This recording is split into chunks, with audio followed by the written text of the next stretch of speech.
Hello dear friends, उम्मीद करता हूं आप सभी खैरियत से होंगे।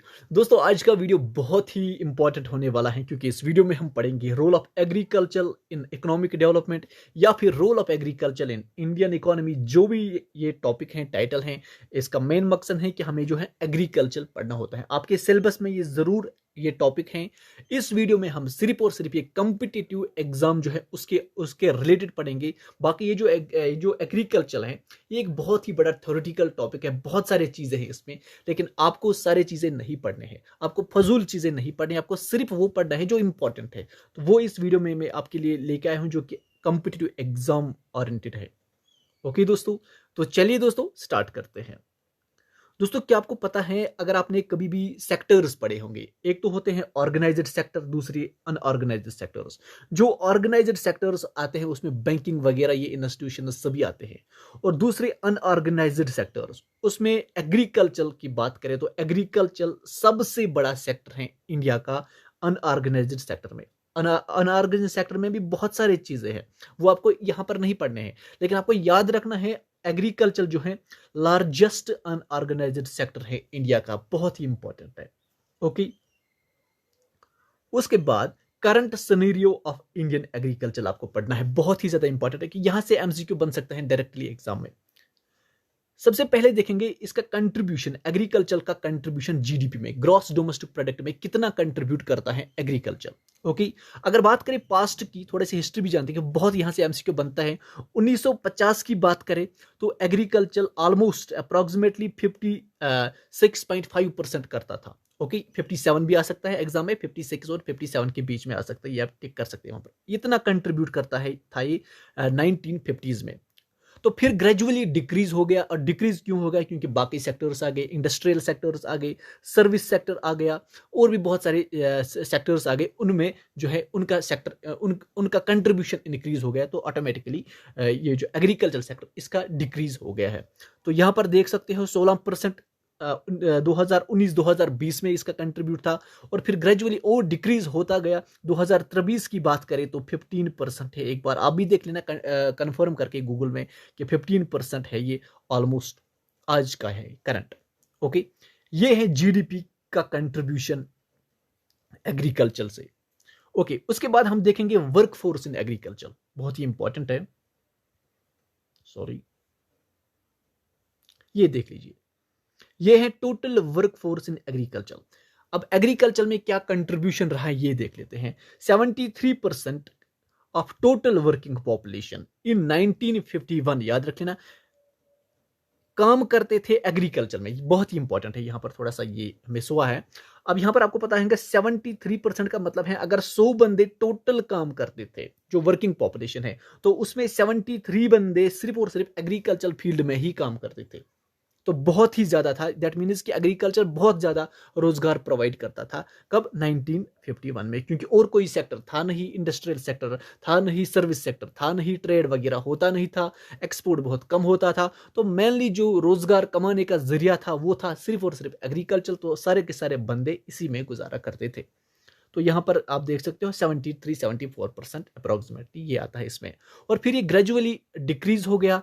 54% 2018 की बात करें तो 54% ये प्रोवाइड करता था रोजगार, इसमें काम करने वाले थे 54%। ओके, और अब अगर करंटली बात करें तो अभी भी ये 43% काम करता है। फिर भी एक बार कंफर्म करना, ये क्योंकि करंट है, ये चेंज होता रहता है। तो प्रेजेंटली बात करें तो 43% ये इसमें टोटल लोग काम करते हैं। यानी कि अगर 100 बंदे हैं तो 100 बंदों में से, अगर टोटल 100 बंदे हैं, 100 वर्क फोर्स है हमारे पास, तो इसमें से ऑलमोस्ट 43% जो है एग्रीकल्चर फील्ड में अभी भी काम करते हैं। तो अभी भी इसका कंट्रीब्यूशन अगर वर्क फोर्स की बात करें एम्प्लॉयमेंट में, तो काफी ज्यादा है। तो उसके बाद ये हो गए दो पॉइंट इंपॉर्टेंट है, ये जीडीपी का है और ये एम्प्लॉयमेंट रिलेटेड है। ओके, इंपॉर्टेंट है। उसके बाद 82% of the small farmers, sorry 82% of the farmers are still small and marginal farmers, बहुत इंपॉर्टेंट है। ये देख लीजिए दोस्तों, ये है क्लासिफिकेशन, आप देख सकते हैं स्क्रीन पे। इसमें मार्जिनल फार्मर्स उसको कहते हैं जो जिसका जो लैंड है वो लेस देन 1 हेक्टर है।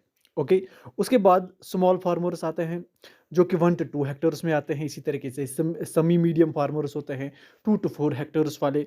उसके बाद मीडियम होते हैं 4 to 10 हेक्टेयर्स, और उसके बाद जो लार्ज होते हैं उनके पास जो लैंड होल्डिंग है वो होती है अबव 10 हेक्टेयर्स। ये टेबल आप याद रख लेना, इसका स्क्रीनशॉट उठा लेना, आपका ही काम आएगा बहुत ही। तो उसके बाद बहुत ही इंपॉर्टेंट है दोस्तों, वो है फार्म मैकेनिकाइजेशन। अब यहाँ पर अभी भी इस मॉडर्न टेक्नोलॉजी में अगर हम ओवरऑल टोटल इंडिया की बात करें, सिर्फ 40 से 45% ही लोग जो है मॉडर्न इक्विपमेंट्स यूज करते हैं। बहुत ही इंपॉर्टेंट है ये 2-4 पॉइंट्स, बहुत ही इंपॉर्टेंट है। तो उसके बाद जो सबसे इंपॉर्टेंट टॉपिक है ग्रीन रिवोल्यूशन, बहुत ही इंपॉर्टेंट टॉपिक है यहाँ पर, बहुत ही ज्यादा। तो ये देख लीजिए दोस्तों, ये है ग्रीन रिवोल्यूशन। अब यहाँ पर शॉर्ट में आपको पढ़ना है कि फादर ऑफ ग्रीन रिवोल्यूशन, यानी कि जिसने ग्रीन रिवोल्यूशन की बुनियाद डाली है, वो है डॉक्टर नॉर्मन ई बोरलॉग, जो कि अमेरिका का बंदा था। बहुत ही इंपॉर्टेंट है, ये है इसका फादर। वर्ल्ड वाइड की बात करें, अगर इंडियन फादर की बात करें, वो है एम एस स्वामीनाथन। ओके, दो चीजें याद रखने हैं, एक वर्ल्ड बेस पे फादर कौन सा है इसका, वो है डॉक्टर नॉर्मन ई बोरलॉग, और इंडियन फादर कौन सा है, वो है एम एस स्वामीनाथन। बहुत ही इंपॉर्टेंट है। अब बात करिए टर्म जो है green revolution, first time use किसने की, वो है ये वाला बंदा विलियम गॉड। याद रख लेना है, बहुत ही इंपॉर्टेंट है विलियम गॉड। ये चीजें आते हैं एग्जाम में। अब दोस्तों थोड़ी सी हिस्ट्री पढ़ेंगे। ग्रीन रिवोल्यूशन तो ठीक है, क्योंकि आपको कॉम्पिटिटिव एग्जाम के लिए पढ़ना है, तो थोड़ा सा बेसिक आपको पता होना चाहिए। मुझे पता है आपने पढ़ लिया होगा, जस्ट आपकी रिवीजन हो जाएगी। तो दोस्तों एक्चुअल में हुआ क्या था, अगर बात करें 1957 और 58 में बहुत ही खराब प्रोडक्शन रही है पूरे कंट्री में, ड्रथ जैसी सिचुएशन रही है।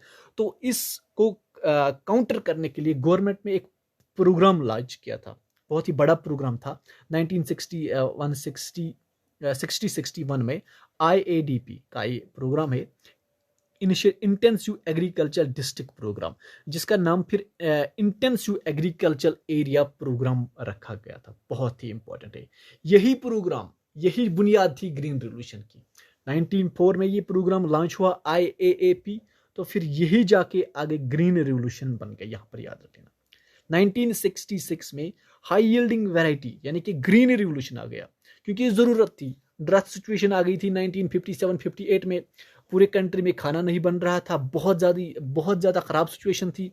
उसके बाद गवर्नमेंट को कुछ करना था, तो गवर्नमेंट ने ये प्रोग्राम लॉन्च किया IADP। फिर 1964 में ये IAAP बन गया, यानी कि इंटेंसिव एग्रीकल्चर एरिया प्रोग्राम बन गया। तो यही जाके ये जो कमिटीज़ बैठ गई, फिर यहाँ से ग्रीन रिवोल्यूशन का जन्म हो गया। ये देख लीजिए आप, 1966 में high yielding variety programme relating to high yielding variety seeds was introduced for 5 crops। सिर्फ और सिर्फ 5 क्रॉप्स में ग्रीन रिवोल्यूशन। याद रख लेना, आपको गलत नहीं करना है। एक तो इसमें वीट, याद रख लेना वीट आता है, राइस, मेज, जौहर एंड बाजरा। ये 5 क्रॉप्स ऐसे हैं जिसमें ग्रीन रिवोल्यूशन को लॉन्च किया गया। एग्जाम में आता है कि कौन से ऐसे 5 प्रोडक्ट्स थे, सॉरी कौन से ऐसे 5 वैरायटीज थे, ये आपको याद रखो, 5 क्रॉप्स थे। तो ये 5 आपको भूलना नहीं है, वीट, राइस, मेज, जौहर एंड बाजरा, क्योंकि ये बहुत ही वेरी वेरी इंपॉर्टेंट है, बहुत ज्यादा इंपॉर्टेंट है। ओके, उसके बाद कुछ कैरेक्टरिस्टिक्स पढ़ेंगे ग्रीन रिवोल्यूशन की, कि क्या क्या आता है इसमें। कैरेक्टरिस्टिक्स में सबसे पहला है मल्टीपल क्रॉपिंग। अब जब ग्रीन रिवोल्यूशन है तो मल्टीपल क्रॉपिंग इंट्रोड्यूस किया गया।